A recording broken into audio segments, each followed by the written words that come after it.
You have to pay attention to the habitat and the world that you're asking these birds to join.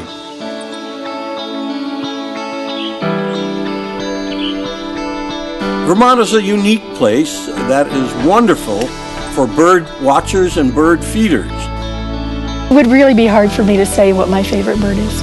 We have friends that are just, I said, I wish we had a window like this, where we could see the birds all the time. You can to preserve that environment. That's the key, and you just enjoy it.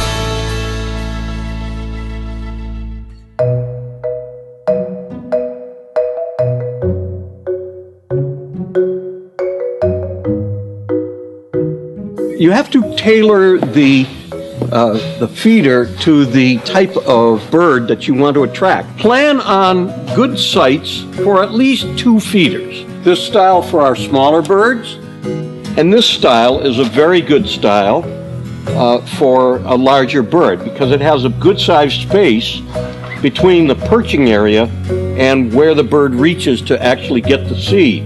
A big bird the size of a cardinal would have a hard time using a feeder like this. Some birds prefer to be fed on the ground or very low. Our mourning dove, for example.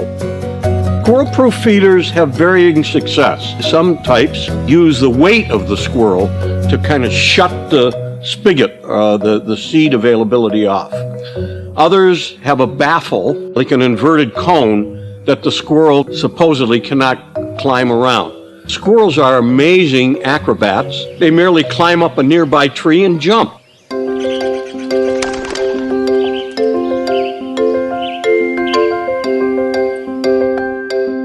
This array of seed is one of the best I've seen.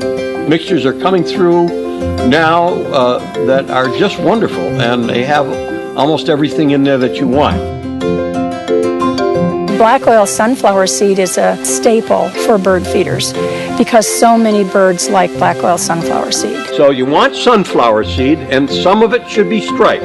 A bird like a big, exuberant, raucous blue jay or a flashy cardinal with a nice, big, thick beak can crack sunflower seeds. Members of the finch family have tiny beaks. They can't crack sunflower seed. You want millet. If you want to get a little bit fancier, peanut pieces, sunflower hearts, and safflower hearts. Those seeds attract birds that don't like to crack their own seeds. Don't be afraid to make your own mix. There's a tremendous amount that you can do to enhance the environment to attract birds that seeds won't attract. Some birds eat insects.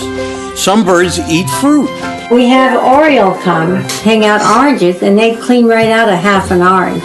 And I noticed that in the store here, they had a supply of mealworm. And you can plant bushes and trees that produce berries. Suet is mostly enjoyed by woodpeckers. So if you have a house made out of wood, they often will vary their diet by drilling into your home.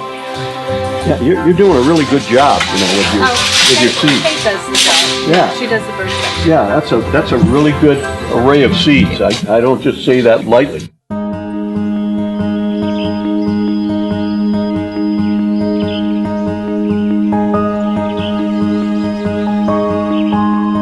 If you're going to start feeding birds in the wintertime and you're going to go away, then by golly, you've got a population that's depending on you. If you don't want to find a lot of dead birds, you had better arrange for somebody to feed them when you're not there, or else it's better not to start at all. Birds need water, even in the wintertime. And some people have a heater that they put in a bird bath or a water dish. In the summertime, I would not encourage people to have bird baths around their house unless they're going to religiously empty the water to keep it from being a breeding place for mosquitoes.